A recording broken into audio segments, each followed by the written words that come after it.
నలువైపులా ఎటువంటి పాలసీ వస్తే బాగుంటుందని ఒక ఇన్పుట్ తీసుకొని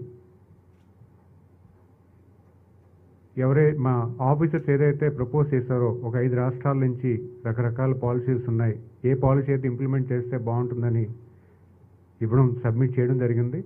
దాంట్లో మేము తీసుకున్న పల్స్లో నాణ్యమైన మందు ఇవ్వాలని ఎక్కువగా పబ్లిక్లో ఉంది. ఎందుకంటే పబ్లిక్లో they want a very good liquor to be served, అంటే షుడ్ బి అవైల్డ్. బికాజ్ ఏమైందంటే గత ప్రభుత్వంలో మీరు చూసుకుంటే చాలామంది, అంటే ఒక సెల్ఫ్ డిపార్ట్మెంట్గా నేను చెప్పగలుగుతున్నాను, there is an increase in pensions, widow pensions అవ్వచ్చు, లేకపోతే ఫిజికలీ హ్యాండిక్యాప్డ్ పెన్షన్స్ కూడా నెర్వస్ సిస్టంలో కానీ లేకపోతే బెడ్ రిడన్ పెన్షన్స్ కూడా లాస్ట్ 5 years పెరిగాయి. దానికి కారణం ఏంటంటే, దానికి వన్ ఆఫ్ ది రీజన్ ఏంటంటే ఈ నాసిరకమైన మందు ఇది ఇవ్వడం వల్ల పబ్లిక్ హెల్త్ అయితే పూర్తిగా ఇగ్నోర్ చేసి